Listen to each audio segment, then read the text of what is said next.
Let us see what is called as delegation of authority, then what is authority and what is responsibility, and centralization and decentralization. So before going to centralization or decentralization, first we should know what is called as delegation of authority. So we have a lot of definitions with respect to delegation of authority. So one such definition which is given by Henry Fayol states that authority is the right to give orders and the power to extract obedience. Another definition which is given by Max Weber states that it is the authority is nothing but it is a willingness.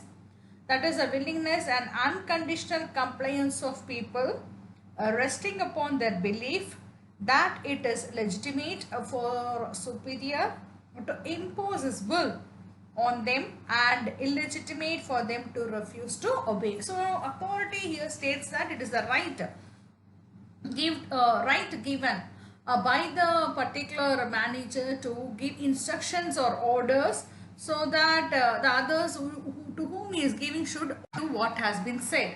So here we have another definitions. So it is like a meaningful definition which gives a self-explanatory. So delegation of authority is referring to the subdivision or sub-allocation of powers which is given to the subordinates so that the subordinates try to achieve effective results. So here it is the division of authority and powers which is sloping downwards to the subordinates. So from the hierarchy, it is being given by the superior to his subordinate in order to make the work done. That is, he is giving powers downwards so that the subordinate is trying to act using his powers so that he can help the other peoples. And same way, delegation is nothing but it is assigning of certain responsibilities. So we know that delegation of authority always goes with responsibility. So delegation of authority is involving is just trying to assign certain responsibilities. So this responsibility is given with the necessary authority, and as I told you, it is given by the superior or the manager to his subordinate. So it is like not a process of abdiction. And here what happens is the person who is delegating does not diverse himself from the responsibility. And we do have to make a note that authority which he or she is entrusted, so he is not being away from that, and he is accountable so the overall performance. So that is what is given. So when we give the authority, it does not mean we are out of responsibility. Still we are having responsibility and we are accountable for that. That is the definition stating here. And we will talk about the characteristics of this delegation of authority. As we know, it is trying to be given at the manager level or the supervisor level. So it is the functional independently. So there is a broad limit of authority which is being specified by the supervisor, and the supervisor does not delegate the total authority. As I told you, he is accountable. So there is some retention part of it with the respect to the superior also.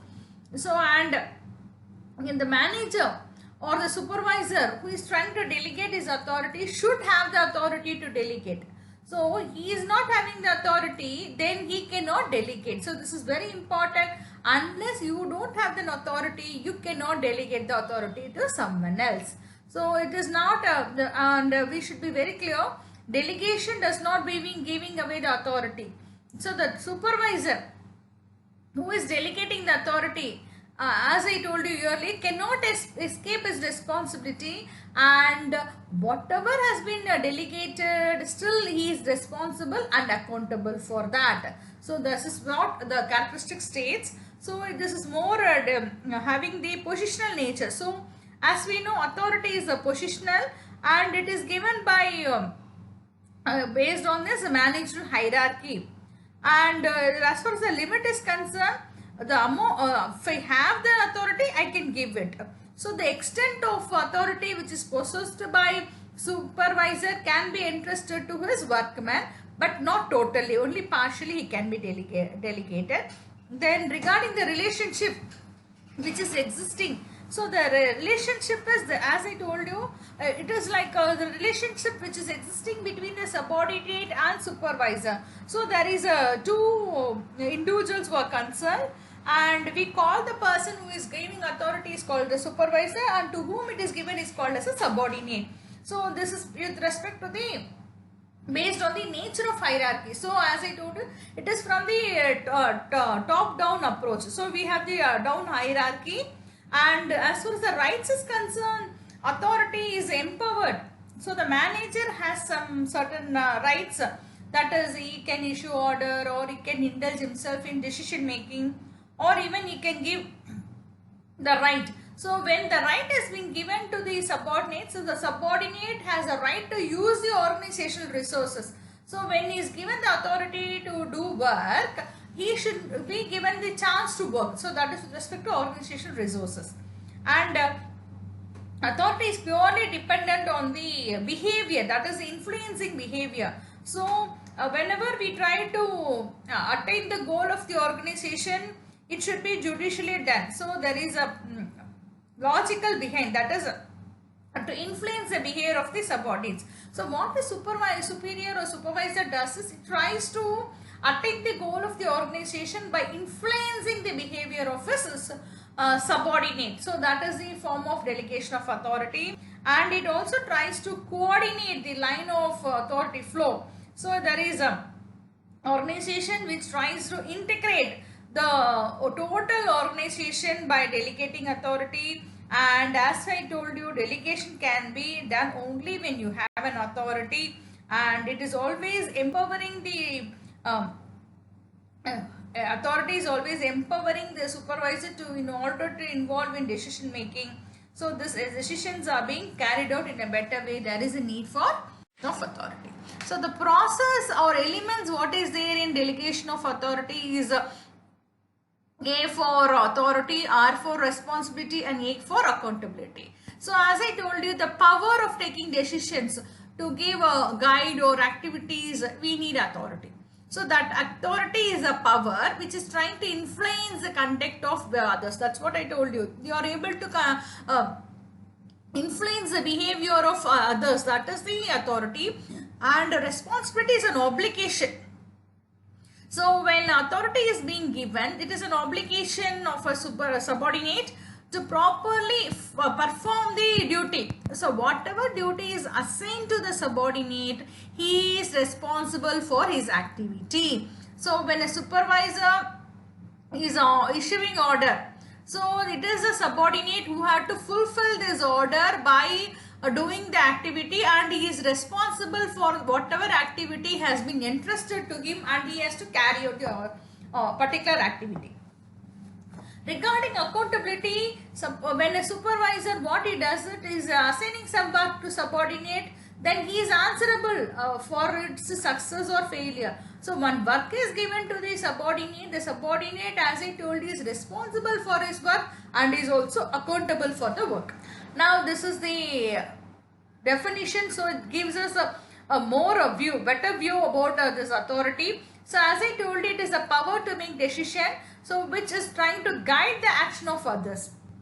So the it is a behavior where you try to influence and we make a decision so that we decide the course of action to be taken by our subordinates in the organization. So it is a right and it is a power to influence the behavior or efforts of other person. That is of authority. Now we will see what is authority and responsibility. As I told you, authority is a right to give order and obtain obedience. A responsibility is becoming a corollary to the authority. So when there is a right to give orders and obtain obedience, there is a responsibility to the authority. Now the difference between authority and responsibility. So the difference is very much important.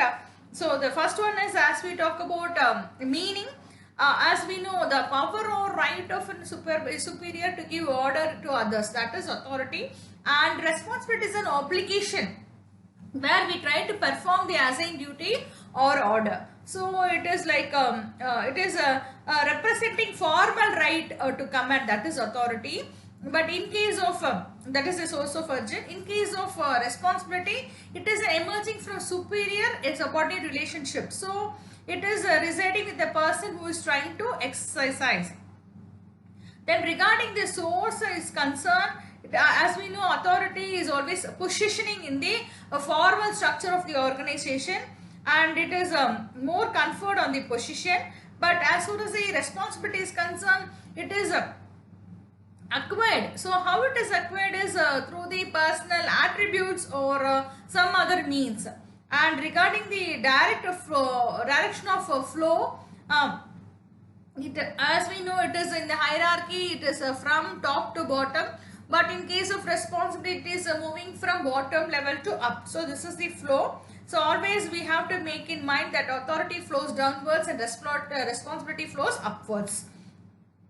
Then the purpose, why it is being done. So in authority, the main thing is it is trying to execute the decisions, and in case of responsibility, it is a duty which is assigned in order to attain the goals of the organization. So whatever supervisor tells, and the responsibility is to do the work. That is the role played by the subordinate.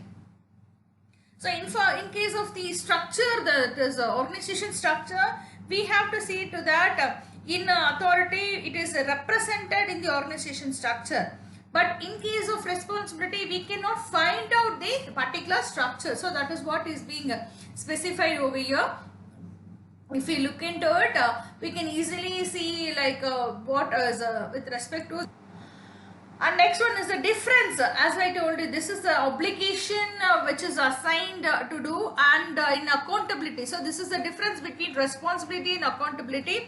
As we know, responsibility is an obligation to perform the assigned duty or order. In case of accountability, is answerable to the supervisor or for the work what is to be performed.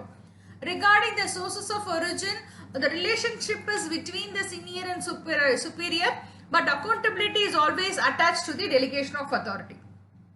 Then delegation is the responsibility. As I know, it can be, that is with respect to the work can be delegated to some other person, and we have to be very sure that accountability can never be delegated. We are accountable for what we have done.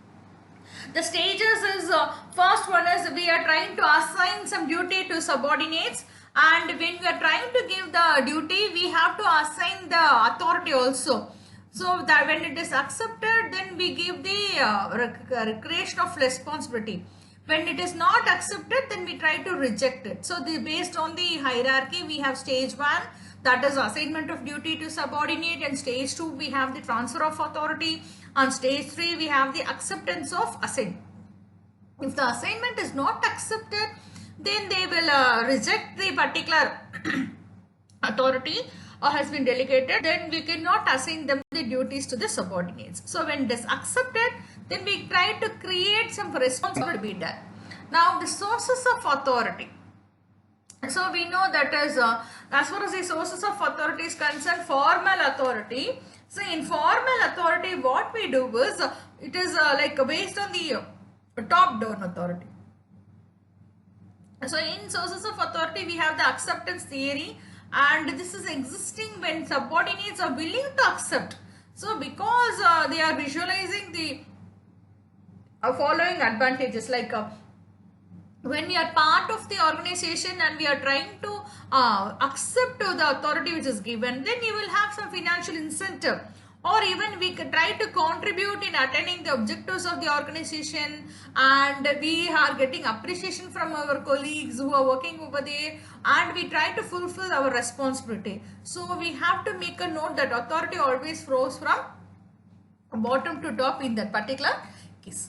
And types of authority, we have the formal, informal, line authority, staff authority, and we have centralized and decentralized organizational authority. So we will see one by one.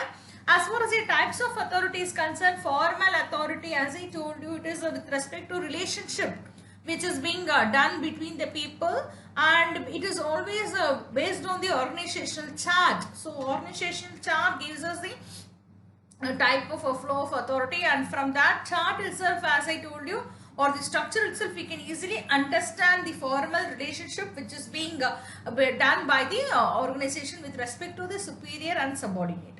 As far as the informal authority is concerned, it is an informal pattern of relationship or communication that is evolving around through the interaction and communication. So there is no proper structure or a chart which specifies informal authority, and it is depending upon the situation. People try to have their own pattern of relationship and they are trying to communicate informally. Then regarding the line authority, as we know, it is based on the line manager command. So it is originating from the top management and they are issuing orders, and it is called as a chain of command.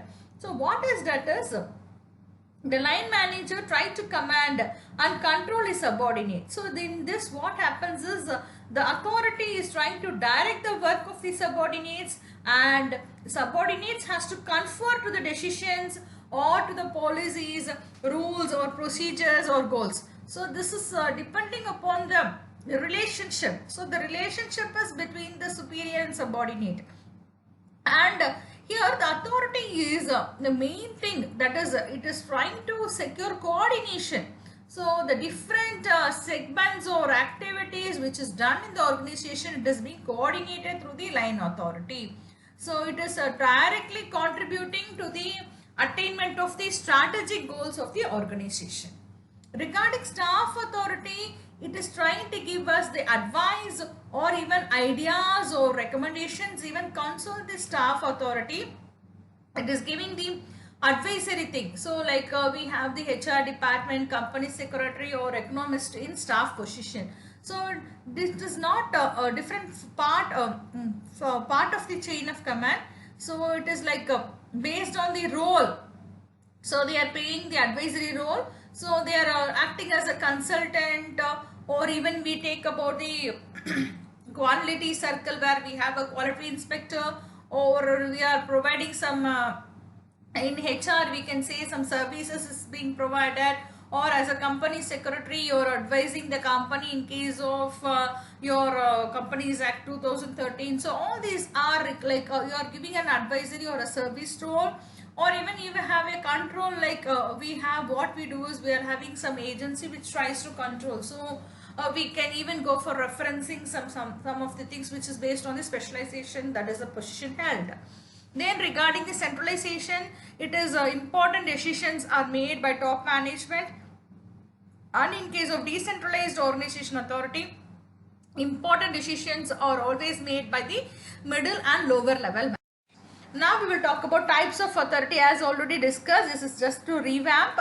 So line authority, what happens is individuals in management positions, they have their formal power and they try to direct and control their immediate superior, subordinates.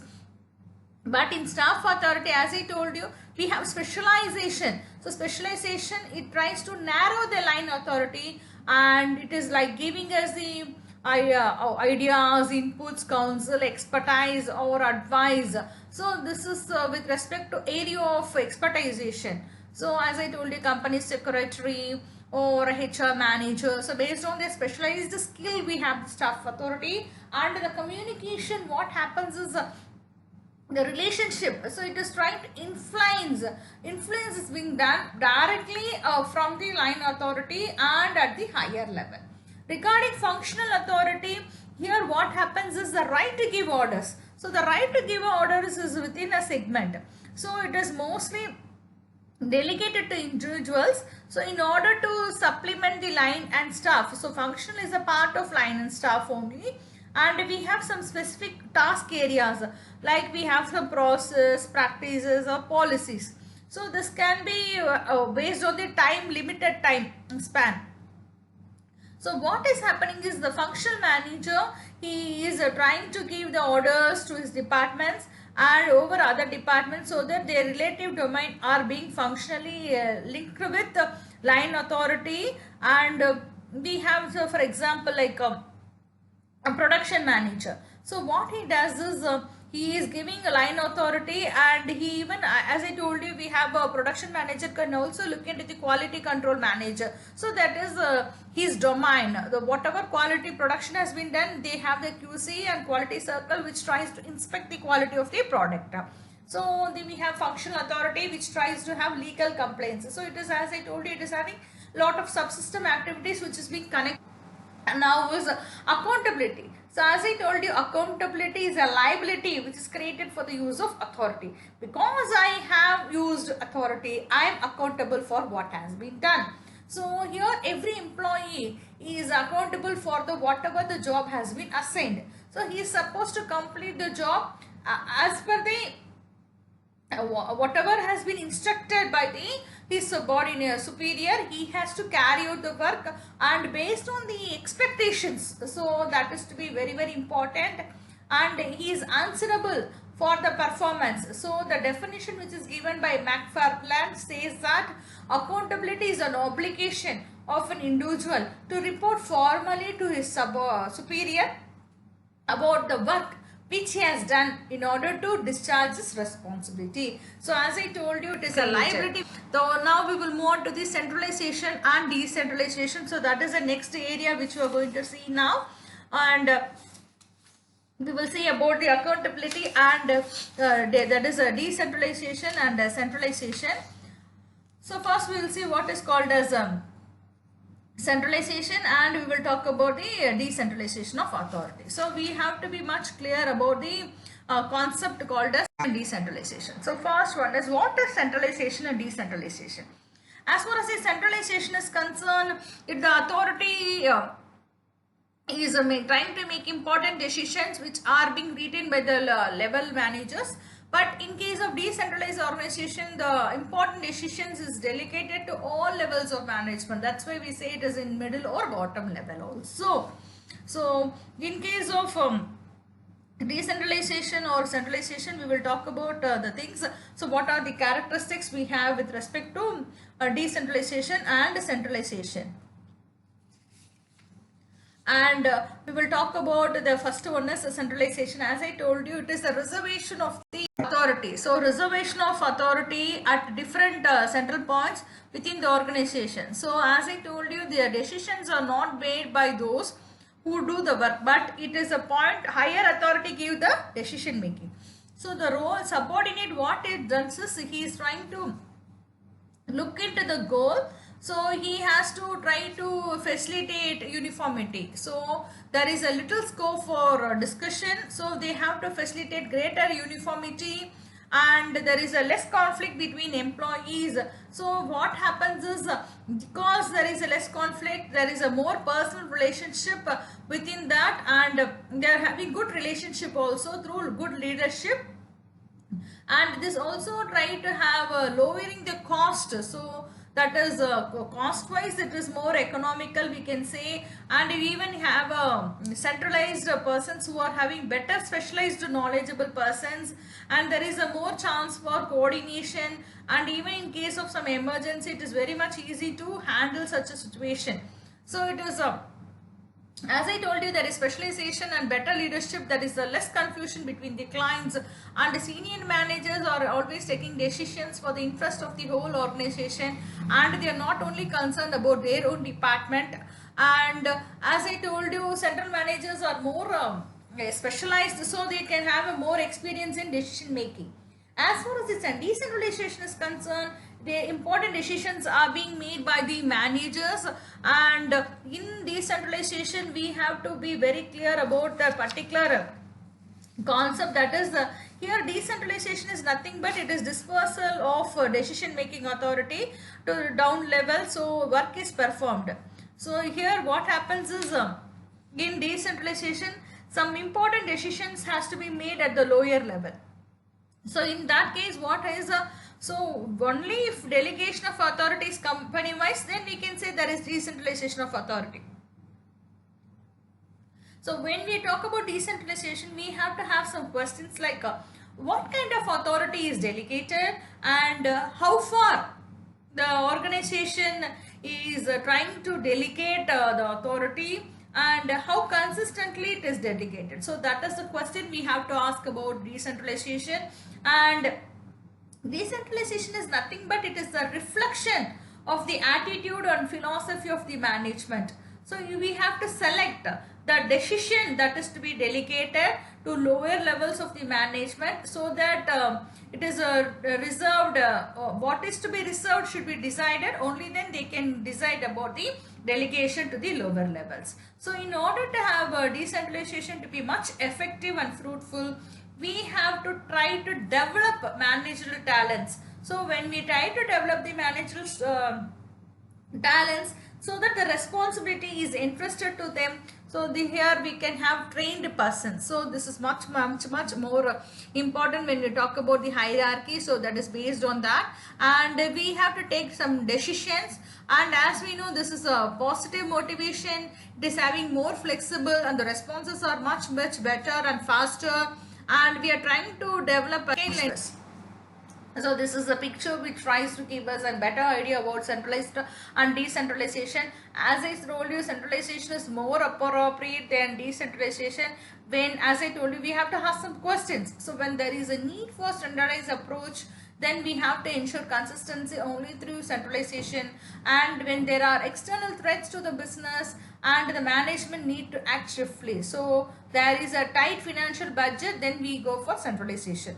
But in case of decentralization, when it is more appropriate is when there is a no need for local responsiveness, and customer service is much crucial, and we have to have some branch managers understanding about the customers, and when we want to develop their junior, then we have to go decentralized. So here we have the centralized structure which keeps decision making firmly at the top of the hierarchy. So we have the advantages and disadvantages. So it is very easy to implement, as I told you, but we have to understand the policies and practices. It tries to prevent the other parts of the business also to becoming too independent, and we can control with the respect to budgets, and it is more easy for better and quicker decisions.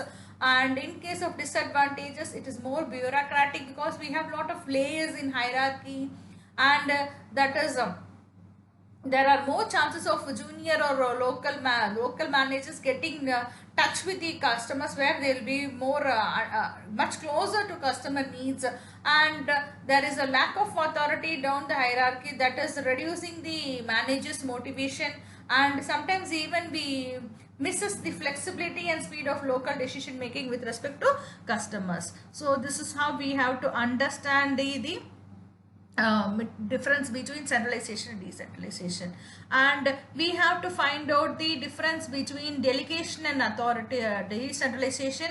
So as far as the delegation is concerned, it is trying to refer to the entrustment of authority and responsibility from one individual to another. But in case of decentralization, we have to have a wide delegation between top management and division of departments. Then in the case of delegation, the process, the authority, that is the flow of authority is in a process form. But in decentralization, we get the delegation only at the end result. So it is a disposal of authority is at various levels, but in delegation, we have to determine as I told you, what is to be reserved and what is to be delegated. That is only decides the decentralization pattern. And delegation can be completed only when a supervisor is trying to entrust authority to subordinate. But as far as the decentralization is concerned, it is much complete when the fullest possible delegation is made. Then the essentially regarding delegation is always needed, but even when there is no decentralization, there is nothing but because we have centralization. So but delegation is necessary in order to achieve, or without delegation of authority, manager cannot do anything. So that is the difference we have between delegation and decentralization. And in case of decisions which are done with respect to decentralization, as I told you, we have the advantages and disadvantages. So decisions, as I told you, are much closer to the customer, a better customer service. So and we have a better able to respond to local customers, and we have better staff motivation, and they also have a aiming for flatter hierarchy, and we can give training to our junior management. But in case of decision making with respect to disadvantages of decentralization, it, as I told you, it is not strategic, and it is very harder to ensure consistency practices and policies at each location, because there is a more decentralization. We have to be very what to say, much harder, because we cannot have consistency at each location, and even have some duplication of roles, and we cannot even provide strong relationship, because in case of any crisis we cannot have some people we can have the skill to handle, and it is very harder to achieve, because with, as I told you, it is involving much of